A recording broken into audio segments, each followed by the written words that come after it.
I always forget to do that. I'm like, why Really? can I not share properly? Correct. And Oh, you taught me that.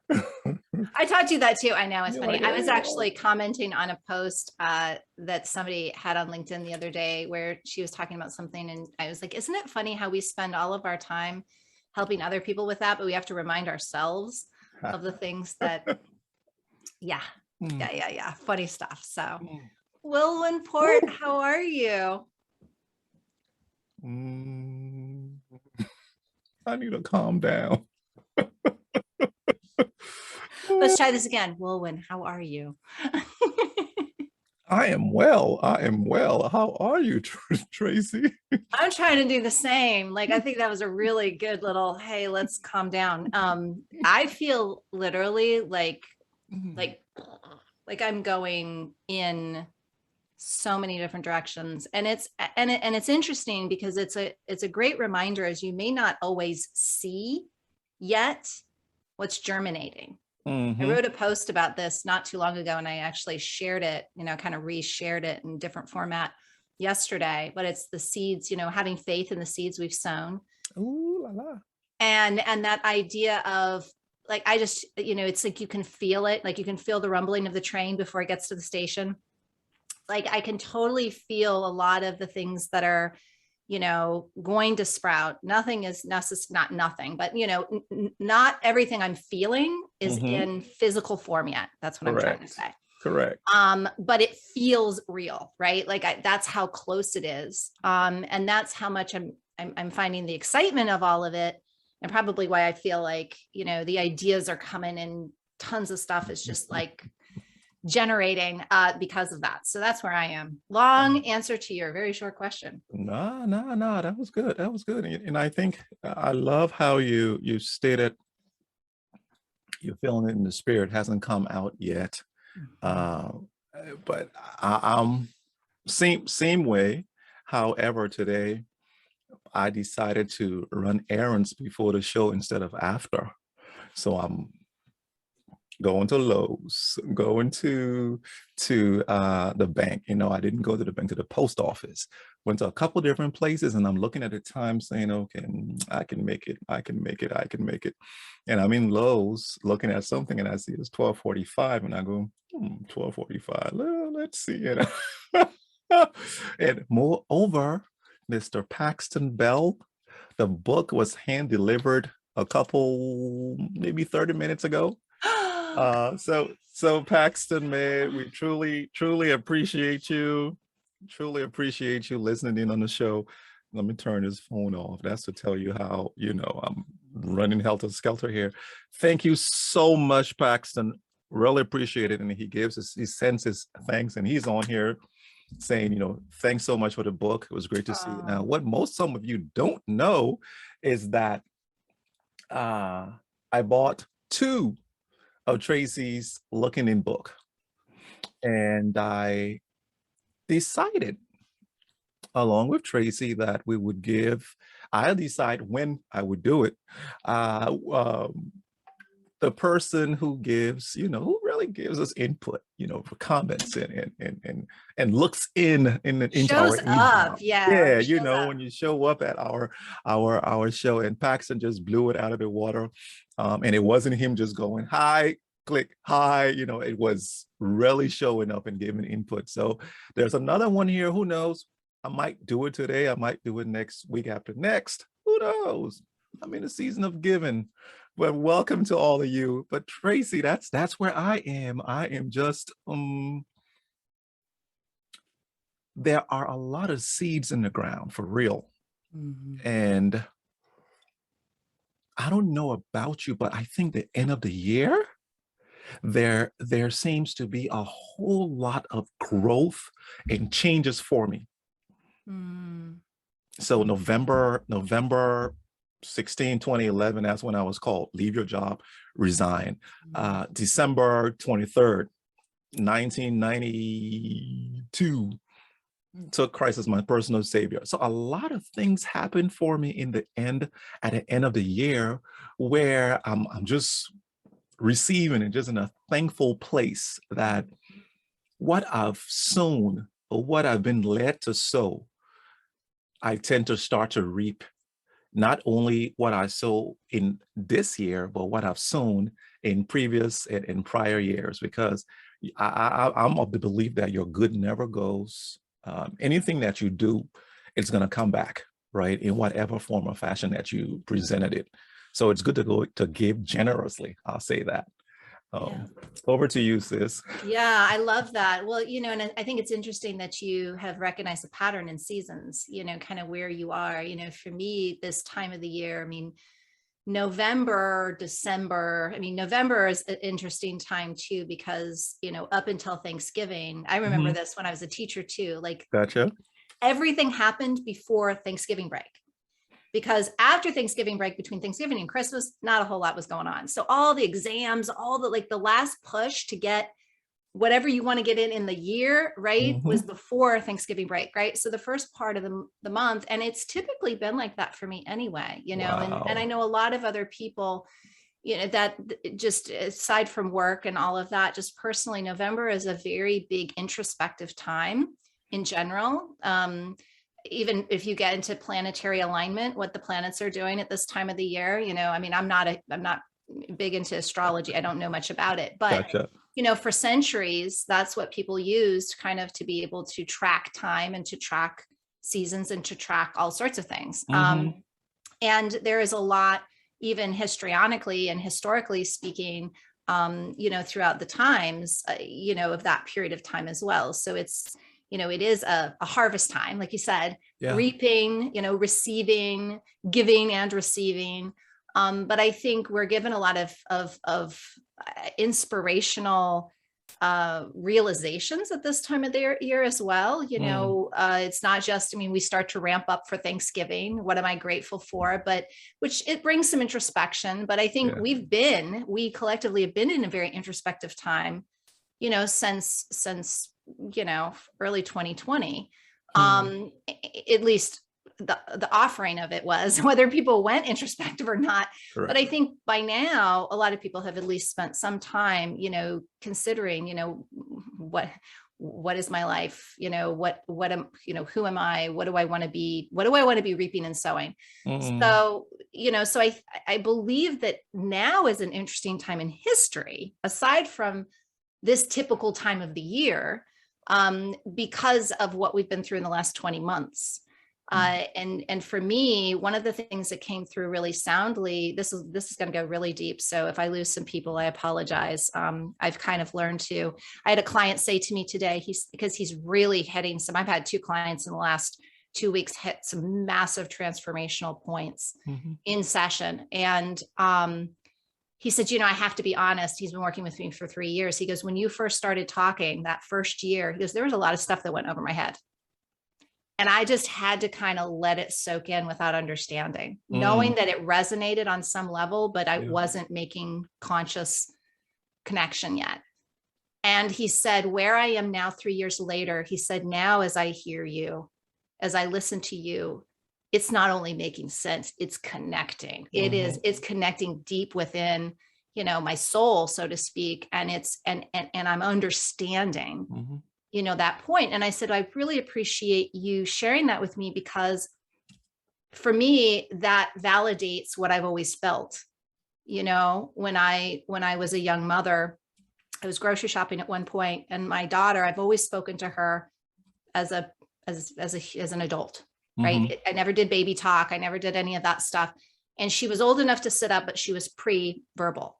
And so she hadn't learned to speak yet, but I was taking her down the aisle and she's sitting in the little seat, in the cart. Yeah. And I'm doing what I normally do, is talk about ingredients and, looking at the different labels and that kind of thing. And this older woman came up to me. She touched my arm and she says, "Oh, honey, is this your first one?" And I said, "Yes, ma'am, it is." And she's like, "I don't know if you understand. I don't think she understands you yet." And I just smiled and I said, "Well, I appreciate that." I said, she doesn't probably understand me yet, but she will eventually. Yeah. And I think that has always been my stance, is that don't come and bring yourself down to where you think people understand. speak from where you see, and speak from, and invite people to join you in that space. I'm not saying up is better and down is worse. It's not like lower yourself, but I really believe that if we don't speak from the place that is true and the place that is real for us, then the value of what we have to invite people to will be lost. If we're always leaving our space to go into other people's space to meet them where they are. And again, it doesn't mean that there aren't those moments where we translate, so that people understand. And there has to be a certain level of that. But I just know that my value is speaking directly from where I am. And sometimes it's really challenging because as people drop off because they don't understand, I am, there's a pull in me, like, am I supposed to leave my lane to go meet them? And there's this resounding, absolutely not. You are meant to stay exactly where you are, because the people who want to enter that space, when they're finally ready, you won't be there because you will have left, right? You won't have that door open. If I'm inviting people to a party, I have to stay at my home for people to arrive. If I leave and close the doors and lock and turn off the lights, people arrive and there's no one home. And so that just was a resonant point. But I feel like what's coming through for me has been staying in that place, not leaving what's true for you. And whatever that is for all of you, if for me, it's my platform and my work. For you, it might be something else, but staying true to who we are. I believe that's the great resignation. People are starting to realize what's true to them doesn't align with their work environments or their home environments or their whatever friend environments. Yeah. And they're having to leave that. But for me, something else that came true with that is also story. And the patterns in the story that we've been telling when we remember when I was telling that story about holding people's burdens and how when we hold people's burdens, they can't learn to hold them themselves, and it actually, truncates our ability to be the best service and best value in their lives, and also truncates their ability to have their lessons and experiences and that kind of thing. Well, something really came through about some storylines that I have released when it comes to people. And so, I remember early on in my coaching career, people said, isn't it difficult when you see things in others that they don't see in themselves? When you want more for others than they may appear to want for themselves. And I said, if I actually thought that way, it would be hard. I see things in people. As a coach, as a visionary, as a person that can see wide range and high, 40,000 foot, I see a lot. I hear a lot in people's language, what they don't recognize about themselves. And if I felt like it was my job to ensure that they saw what I saw, I would be constantly frustrated. Yeah. But I hold space for it. I allow myself to see the story, even if they don't. But this is the key that came through. If I hold too tight to that story, if I don't allow them their story, in other words, if I don't accept their story that they're choosing to tell at that time, which may be very different than the story that I see, then I'm still holding something that disallows them from, it's like, for example, it's kind of like my daughter. If I constantly tied her shoes throughout her whole life, she would never learn to do it herself. If I always made her meals or chopped her food, she would never learn to do it herself. True. As I'm resisting someone else choosing to be in a story that maybe isn't their full potential, maybe they're victimizing themselves, for example, in their story. Maybe they want to go off. A great example is a client of mine who can't get over a relationship that she was in years ago. She still is just like pining over this guy who's married and has kids and all of that. And I said, so not only are you suffering and not accepting the story he chose to live, but you're also not allowing him to see the value of you because, you're kind of blocking that because you're playing this almost, perpetrator in his story. He doesn't, he's like, if you accept it, then you allow him his story, and maybe he'll let that play out. But by allowing him to let it play out, you get to step out of the way and not block him from doing so. When we don't accept one another's, I don't know, current status, don't accept one another's belief. Like right now, there's a lot of polarized beliefs. And when we're saying, I don't accept what you believe, Gotcha. I think you're wrong. And we have that degree of dissonance and resistance, because what we resist persists. Then we cannot see one another's point of view. We block that ability to see one another in love and light, right? In support and appreciation, in all the good things.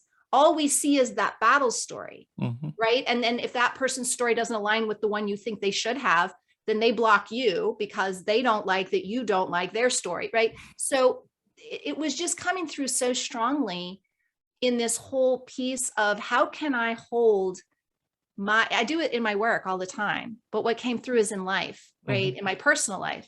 How can I also, as I see clients, their potential, but I don't hold it so tightly that they can't have their current story.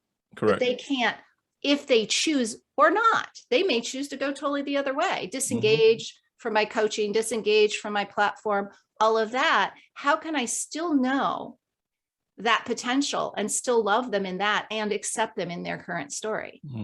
And I think when we love people, sometimes we really struggle with that. We really struggle to accept them where they are. When we see our children, oh, they're capable of so much more. Why aren't they doing so much more? It's because their soul needs to go through a particular journey path. They have lessons to learn. They have choices to make for themselves. There's a lot of reasons, most of which we will never know. And it's not our business to know, even if we are their parents.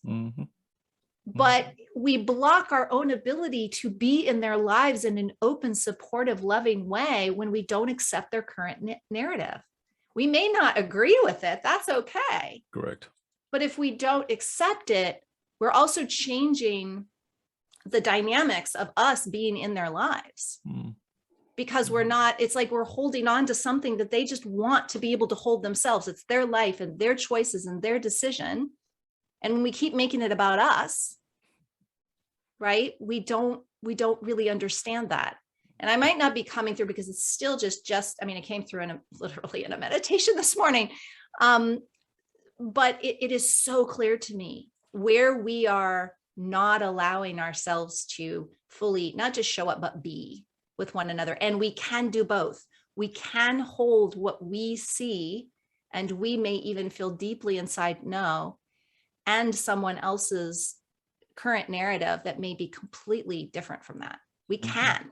That's, I guess my point is it's possible to hold both. And in this world of this or that, I either have to be with you or against you.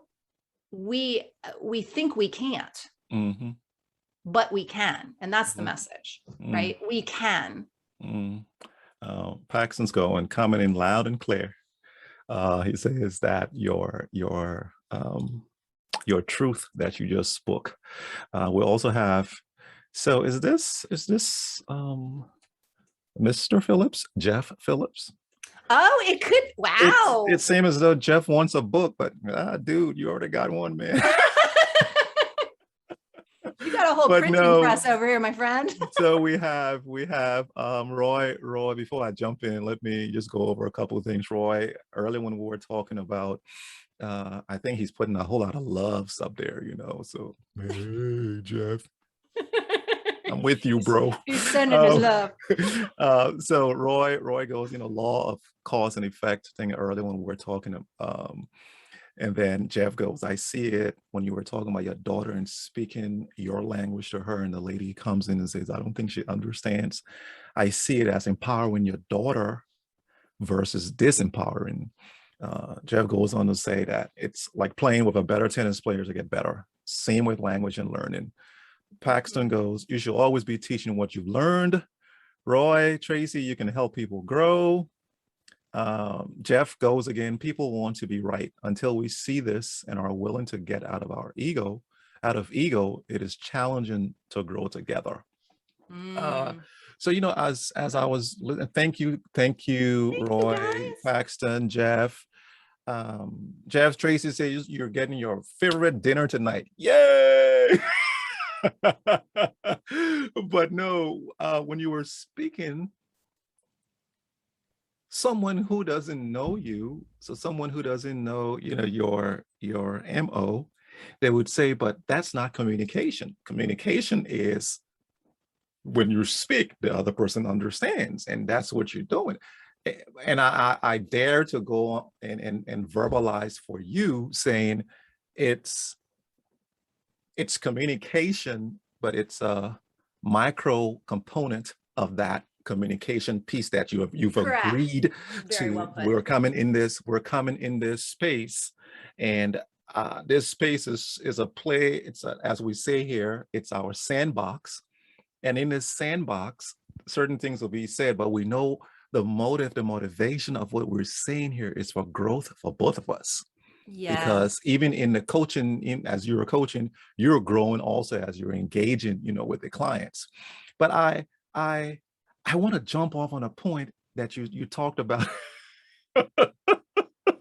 Jeff is killing me. Oh yeah, he will in real life too. Wait till you meet him. He's killing me. He was like, yum. So maybe it's Red Robin. Yum. Anyway, the key is I got to laugh. Oh man, laughter is so good. Okay, I'm not gonna look at that screen, because if I look, I'm gonna see yum. Okay. You guys didn't come here to see me laugh. No, I'm not sorry. Okay. Sorry. Uh, um, when you get in this sandbox, right? Tracy, stop. You've got the formulation of a laugh coming. Okay. Thank you, Roy. Roy says, we love to see you. We do. It's so joyful though. It's like watching a baby laugh. Okay. Look, Jeff, man, I don't like you. Okay. Take 5. See, that's the thing. When I start laughing, it's hard to stop. Okay.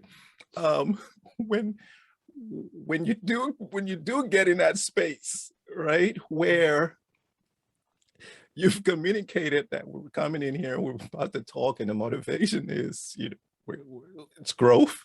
Mhm. Oh, and you said it. You said, 3 years we've been working, and he said it finally clicked. And I liken that to having a relationship, a spiritual relationship with God, or even the same relationship with God is the same relationship we have with one another, right? Is if I come to your house today, Tracy, uh, I may get to the kitchen, or I may get to the living room, right? Even though we've been talking for 2 years. If I come to the living room and over time I keep coming, Jeff, hey, what you guys doing? Da, da, da, da. I would go to the kitchen. You would give me water. Over time, I may be able to go and get my own water from the refrigerator, because we're getting to know one another. You're getting to see my language. I'm getting to see your language. We're understanding each other. There's an intimacy being formed. So okay, everything is calming down now. Yeah. He's like, yeah, now I can think straight. Yeah. So in and I'm talking to individuals who are testing people out.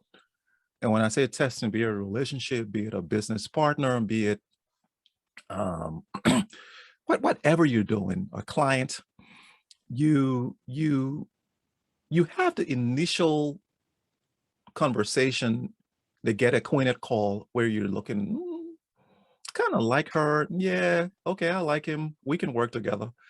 Second call, third call, nothing's gelling. However, your first impression was, I'm going to work with this person. Yeah. I think it allows us to bear. I know you're paying money. It's not even only money, it's resources, it's time, it's energy. Those resources are as important as money.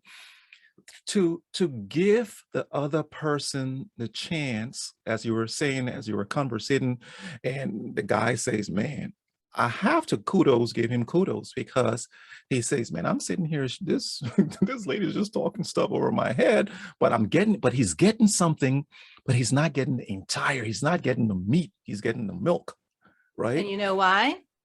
Go ahead.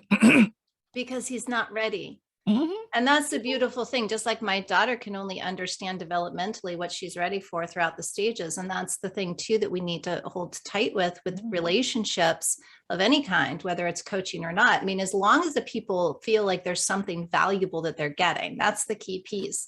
Hopefully we do leave situations where we're not getting value, right? We don't want to stay somewhere we're not getting value. But at the same time, there's levels of gel, right? And we wouldn't want to hurry that along. Correct. But I find a lot of times what happens in like transformational programs, like you'll be transformed in 3 days, kind of thing, is the oversight is that there is a natural developmental stage that we go through when we're leaving behind what we're done with. Correct. Right? Whether it's a journey path, lessons, whatever, and we're moving into what is next. And all of us need to find that on our own. Now, some people push it along. I happen to be a kind of coach that is there following the client's readiness. It's not my decision of whether they're ready or not. It's theirs, as long as I'm bringing value forward. And I think that's true, like to your point, in any relationship. Correct.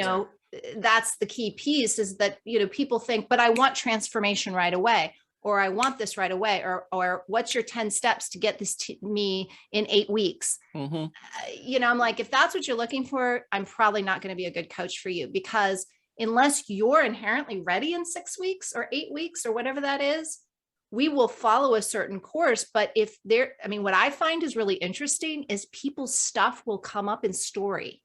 In other words, it'll come up, they'll manifest it, where they're like, okay, I'm ready to go. And then something terrible happens in their family and it derails them. Right? Or something terrible happens in their business and it derails them. Correct. And I'm not here saying it's your fault. What I'm here saying is that we will slow ourselves down when we're not ready. We will manifest all sorts of things.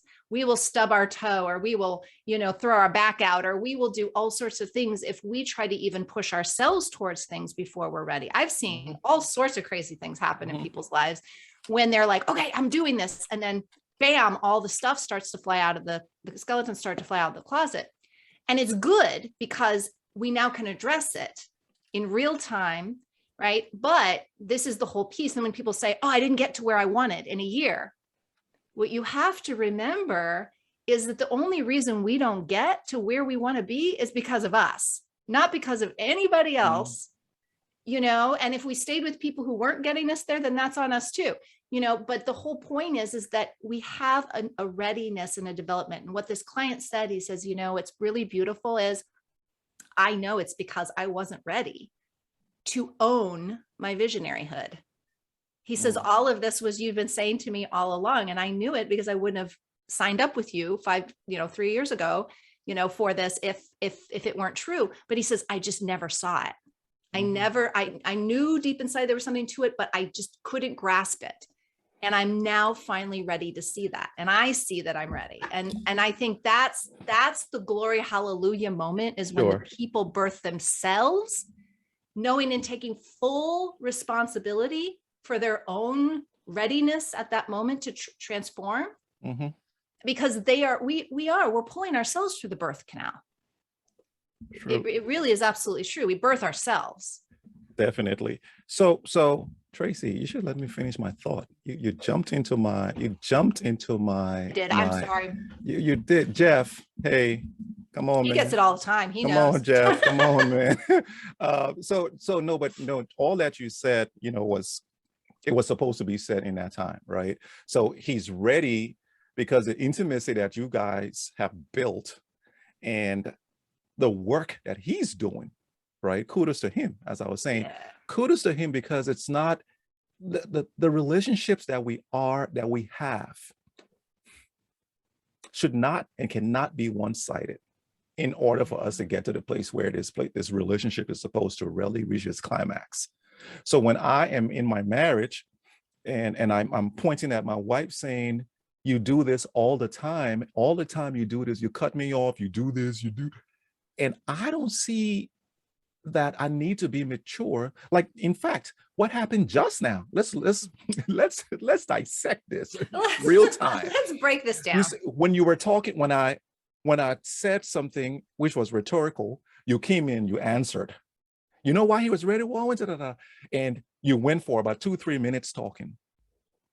The only reason why I couldn't come in, because I could say, hey, Traci, hold up, let me complete this. I was talking, Traci, let me speak, is because that, and I'm not, it's a level of maturity that I've seen that if she talked for 3, 4, 5 minutes, so what? you would have a chance to talk, to complete your thought process. And it's not about competing for time, it's competing for complete thoughts. She completed your thoughts. So when she completed your thoughts, it's important that, and you can come and, put something on top there. Wow, that's beautiful. The counter is me coming and saying, Traci, you this is eavesdrop with Wulwyn and Traci. You just making this Traci. Let me talk. And all of a sudden the flow in this room would have been. And when it's like that, that's what we see in the homes, in the business relationships, that we think we're competing for space. We think we're competing for the amount of time we speak.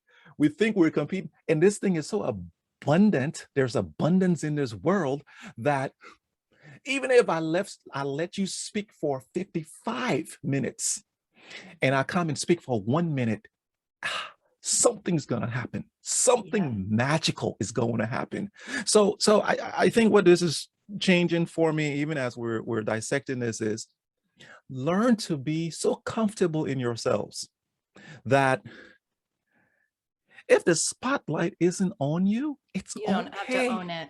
Yeah. It's okay. It doesn't mean you're less of a person.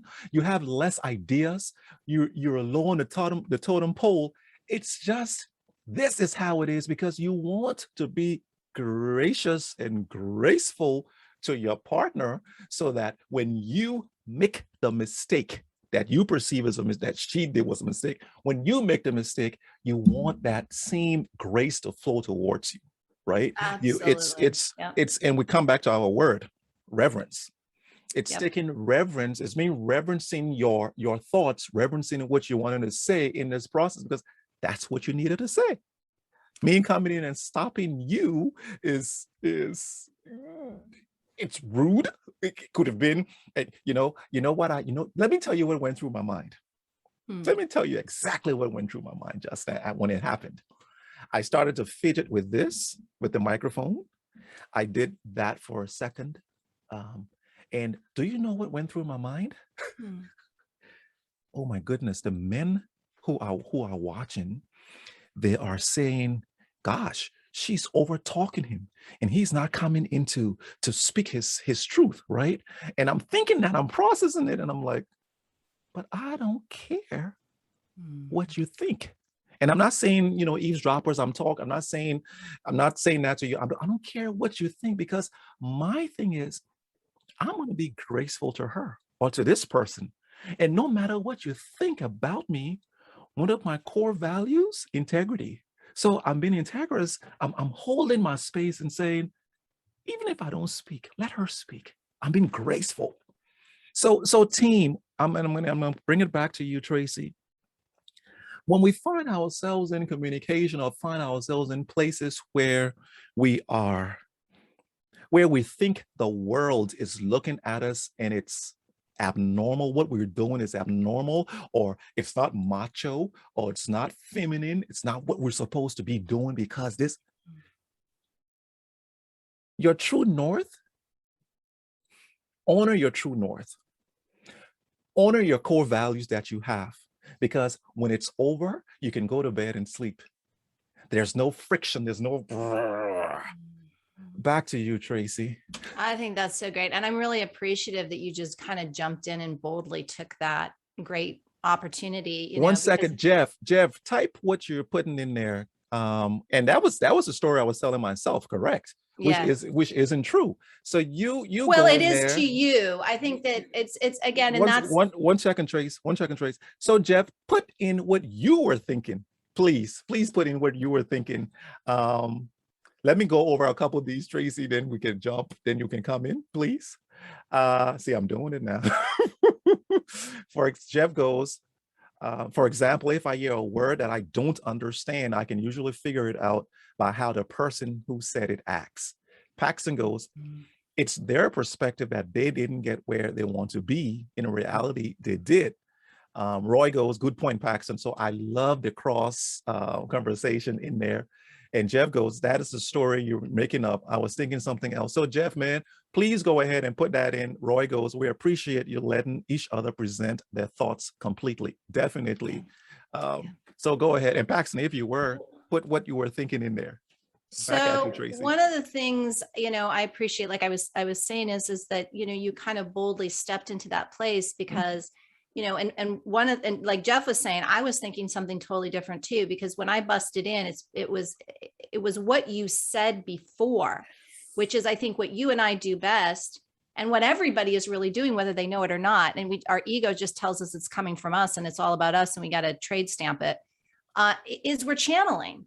Yes. We're basically pulling from where we are meant to be mouthpieces, you know, in the moment. And I was getting a hit of, and it could have been because someone was thinking that, and I was answering a question they were thinking. Correct. Right. And so we don't know that. I always just trust when I break in or when something that it's something I'm being literally, you know, God's like, go forth and speak, you know, even if it means, because reverence is important to me, even if it means talking over someone in the moment because something is really shooting through fast. And I try not to do that. But I think that's where the interesting thing is. But I love what you said most, which is not to try to own the value of our talk space, right? It's like, I didn't get to talk. I didn't get my I, because it's not about us. I mean, it is in the sense of how we want to show up. Correct. And whether we're going to allow ourselves to be a vocal point of reference, but it's not, I mean, when people stand, this is what I can tell too, when people are speakers and it's more about them than it's about what they're speaking. Because first of all, what they're saying is nothing new most of the time. You know, they might as well be actors, right? There's a difference between actors and speakers. Actors are people who recite lines that are given to them. Speakers are people who are really supposed to, ideally, they're supposed to be people who give forth information that they're being called forward and called forth to share, as opposed to it's all about me and my ideas. Yes. This is what the same client said today. He goes, I've been reading a lot of stuff. And he said, I'm not going to mention names of titles of books or authors, but he says, it all sounds the same. He said, they all start the same. You know, they talk about what they know and why they're expert. And then they talk about why they have the right to be an expert. And then they talk about, and he goes, every chapter follows this format. And he goes, it's not giving. And by the time you finally get to chapter 8, they might give you a little bit of something unique. And I'm like, well, what you're pulling out is that most people aren't made to be authors. You know, he was talking about Tony Robbins. I said, you know, Tony Robbins wasn't made to be an author. His genius is in the room with people transforming in that experience. That's his genius. Oprah Winfrey, not meant to be an author, although she has a beautiful book out. She's meant to be in that space of being able to ask questions in such a unique, genius way. Yeah. These people's genius weren't meant to be in certain areas. You can always tell when someone's genius is in authorship or someone's genius is in speaking. Yeah. Or it is in writing, or it is in you know, anything. Whatever. Yep. But when people try to do everything, it's like those companies that start off with a brilliant product and then they try to do everything, you know, and it's like, stay with that thing that you got really good at. Don't feel like you have to, if you're a natural food company and you made granola bars and they were the most amazing granola bars, and now you have to get into the supplements and you got to get in. You don't know about all that stuff. Stay with what you know. And so I think that that's the key piece, that in all of this, you know, you have brought back kind of to focus point. And the other piece that I really appreciate is that it makes us all realize, and I'm thinking for myself, so I'll speak in an I statement. Gotcha. It made me think, as you said, don't worry about what other people think, just own your zone, right? Own Correct. your unique needs and where Yes. you're being called to be. Because part of it is now for me to say, oh, yes, now I'm not going to just be gracious and graceful and quiet because I got called out in the last eavesdrop. I'm going to Mm-mm. think, but I'm going to be more intentional. I'm going to think, is this one of those moments I'm just being like, I am so sorry that I'm interrupting, but I have to say something, right? So maybe I'll be more graceful in the way I But interrupt. But if I am being called to interrupt, I'm going to be true to that, but even if Traci, it comes across. Traci, we've been doing this for 2 years, Mhm. right? 2 years. It's happened. Today is just so happened that this was the day for it to come out, Yep. for that conversation to come out, right?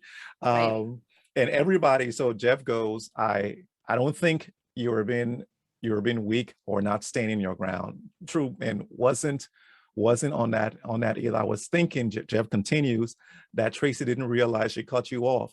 And this is, Jeff, when you say that, it brings it comes back to grace, being graceful again.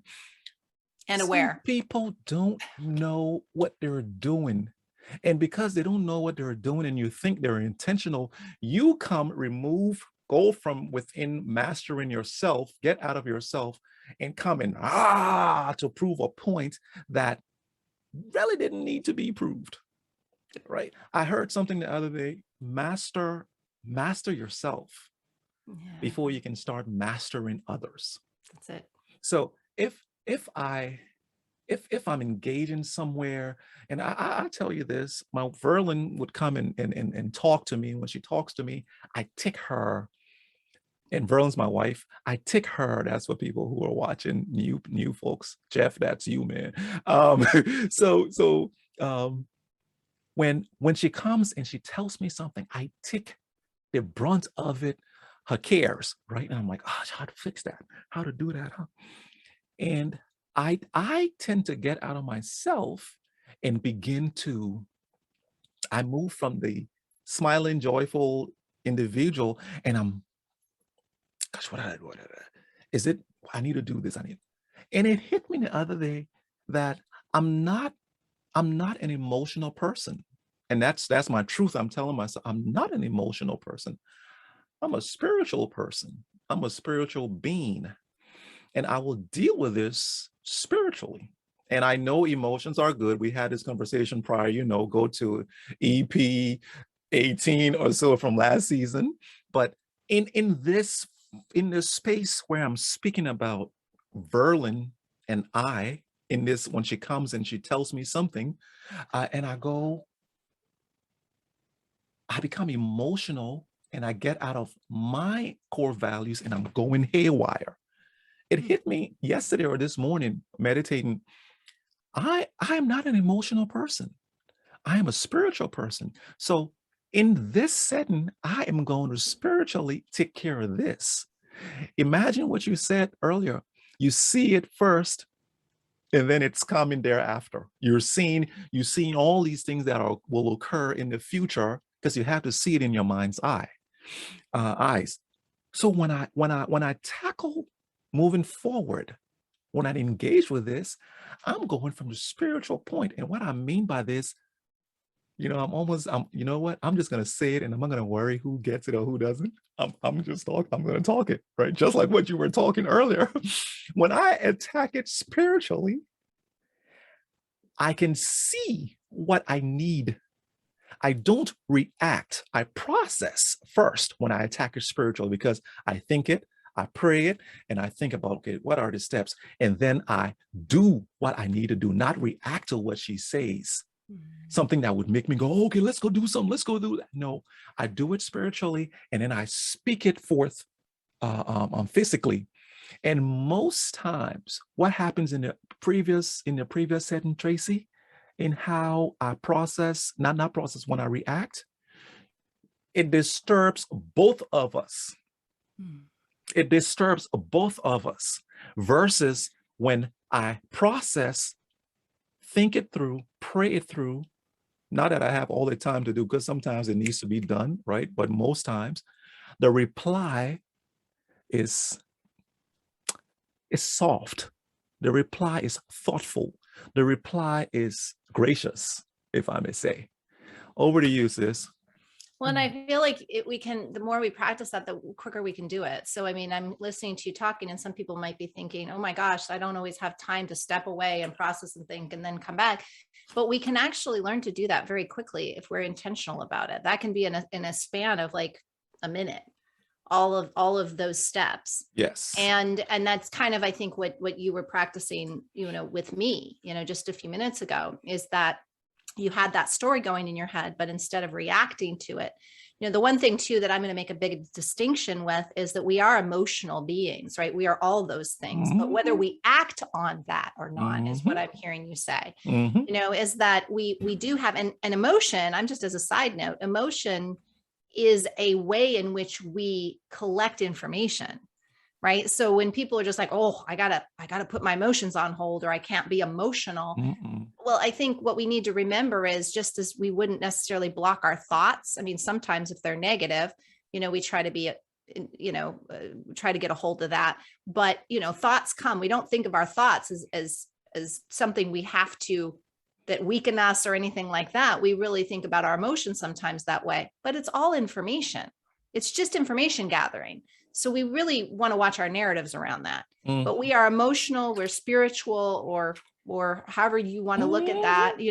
We are physical, we are mental, we're all these things. And Correct. I think it's in what order and in what way do we want to approach accessing information in those various sectors, right? And how do we want to then deliver ourselves into the world, whether it's communicatively, whether it's physically in some way? How do we want to do that based on the information we've gathered? And I think when I hear you say a spiritual, the spirituality piece to me is that high level look, right? It's rising above the story into what is the lesson? What's the bigger picture? What's the meaning beyond the little tiny, insular meaning that the story might hold, or the interpretation of the story that I hold might be? What is the greater meaning, the greater good meaning? And when we process through that, I think it's a game changer, because now, no matter what challenge we're going through, no matter what somebody's doing, when we step above this is what emotionally this might mean to me, or physically I see them going like this, that might mean something to me. Mentally, I start to give myself a story about it. Yep. Spiritually, though, when I rise above that, I'm in a different playing field. I'm in a different plane altogether. I'm looking down going, what could be the greater good meaning for all of this? And I act accordingly. That's what I hear when you're talking from that spiritual space, is really choosing to make a decision from a higher level, greater good perspective, and not just the more myopic, personalized, ego-driven, correct, type of thing. Because, again, very generalized, but most men feel their job is to provide, protect, and serve. So they are trained to be superheroes. Most women feel like their job is to be the nurturer and quiet, and not necessarily quiet, because some women are like, no, I've been bold my whole life and I'm good with it. I'm kind of one of those people. It's okay. But nurturing, understanding, kind of holding the space for, for the family dynamic kind of thing, whether it's an actual family or a community and friends, whatever, holding things together. We feel like that's our job. And in reality, as human beings, to your point, we need to start. Our job is here. And if we are in integrity with the full value of what we've been given here, then we will be what we are meant to be with others, right? For others, right? But to your, I mean, you've said this a number of times today, and I really want to point this out because I think that it has everything to do with kind of the core of what we're talking about today, is it's all about how we operate here, right? What we are true to, what we own, how we communicate that, how we process that information, what we choose to do with it, right? How we choose to weave that into stories, and whether they serve us, those patterns in those stories are helping get us where we might want to be going, or what we might want to be doing, or whether those narratives aren't. Yeah. All of it starts with the self. And that is a core principle that you and I have talked about since the beginning, right? That this is, I feel like I grow every time in my conversations, but I also feel like the reason we grow most in conversations like this is because we're choosing to show up fully. Correct. Right. Correct. So let's go to what the eavesdroppers are saying. Roy goes, many books use the same formula. And Roy, when you were saying this, Traci, when you were talking about, thank you, Roy, when you were speaking about not everybody needs to be in there, if you're an author, then you want to go become a speaker and all these different things, right? Some people, your zone of genius, wherever you're supposed to be, you're fearful because you're looking at the big name that's in your space. So TV, I'm a writer. I am a writer, and I see Oprah writing books, and Oprah's killing it, and I'm going, oh, Oprah's in that field. Oh my goodness. However, the key is Oprah doesn't write like you. Oprah experiences aren't yours. The world is waiting for your experience. It's waiting for them to read your experience. So don't shoot yourself in the foot before you start the race. You are unique. And if it's, as we're saying, if it's in here, if it's in your heart that you're supposed to be that, and there's fear is a good thing in some cases. In this case, work on it and go out and do it, because the world is waiting for your bestseller. The world is waiting for you to get on this stage. The world is waiting for you to start coaching. The world is waiting once you know and it's your truth. It's your truth. Yes, so it's your truth. Don't use the same formula. Don't. Shoo. Who cares? No, put the forward in the back. But yeah, well, and I think that's the key piece, is you're going to hear a lot of people, whether it's marketing strategies, how to write a book, how to launch a book, how to fill in the blank. You're going to have a lot of people tell you how it should be done, or how the market accepts it, or what the market wants from you, or all of that. And, the people I'm working with in marketing, what I love most about them, I saw Elena posting a little bit here. And so I want to make sure that, if she's on, that she hears this. What I love about that team of people I choose to work with is, one is they're trying to help their clients extract and mine out their unique why, their what, their why, their how, not the one that they have, right, as marketing experts, that you need to do it like this, that they're really trying to help you form that and put it out into a social space where it will be seen, but that it's your imprint, it is uniquely you, how do we take you and put it here, as opposed to how do we package you in a way that everybody wants to see you? That is not how they go about it. And I think that's precisely what you're saying. And I think what is coming up for all of us, and why a lot of us are feeling very dissatisfied with finding that right way to put ourselves out. And what I'm hearing you say too, and what I deeply believe, is allow yourself to be called to it. We feel like we have to figure it out in this cranium.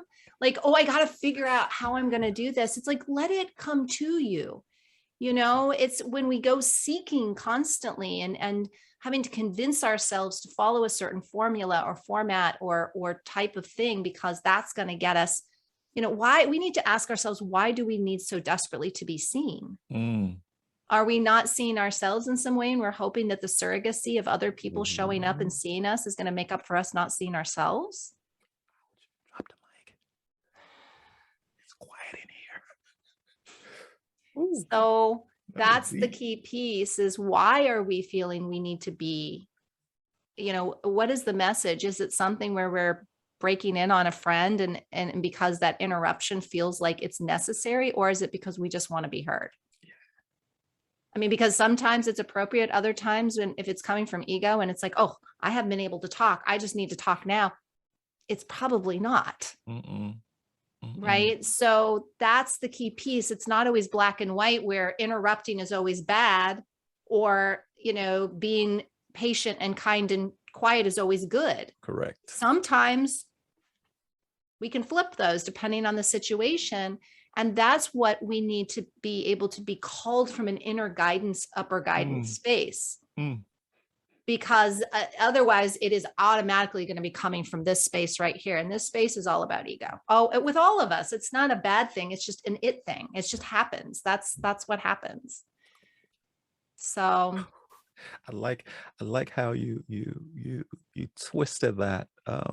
It was a brain twister, that you want to be seen. Is it because you feel you're not being seen, a surrogacy? I mean, that was hot. That was hot. That was hot. Cornelius goes, play your position. I think it was earlier when we were speaking about Paxton goes, people are good at many things, but you can tell their true what their true gifting is. Cornelius goes again, done in love. Grace is a powerful tool for connection with others. Roy says, Wulwyn, quick reactions are really good. Roy goes again, spirituality is a universal truth. Emma, hey, good seeing you, sis. Amen to that, talking about those in your field. Learning so much from you guys today. Paxton, you want another book, man? Come on. Paxton just can't help himself. He loves to be engaged. I love that. Yes, no, come on. He knows I'm teasing. Cornelius goes, one size doesn't fit all. When you going out into the world, do it like you. There's no one else like you. Paxton goes. Jeff goes, it can make people feel loved. Jeff goes, why do we need to feel loved? Is eternal love not enough? Jeff, come back in 2 weeks so we can answer that, answer those questions. Traci, once again, I want to appreciate you, that for us coming here at 12:50, 12:55 and preparing to talk stuff we know nothing about before. Right? That we're coming in and testing and working and making it what we want it to be. And a podcast is supposed to be done this way. No, it's not. It's not supposed to be done this way. It's supposed to be done the way we're defining it. It's the way we come in here, no music's playing. We come in, we laugh. She drinks her cranberry juice. I take some nuts, and we Traci, what's going on? And then we start speaking. And you are here. You're telling us, oh wow, this is what it is. One size doesn't fit all. As Cornelia said, there are some quirky people like us, like you, who are sitting here like, I like it. Some people come and go, I don't. But who cares? My wife says, don't say who cares, but who cares? Go on to the next. The world is 8 billion people. If you only sell to 0.0000001% of that 8 billion, you'll be well off. Traci, take us home, sis. Well, I appreciate you saying that, because it goes to the core of what we established Eavesdrop for. I mean, we really literally were two quirky people having fun fun building of relationship conversations. And we just thought, hey, there's some stuff flowing through. This might be valuable for other people. Let's just see. So there really wasn't this intentional, let's sell this as a podcast. Let's do this.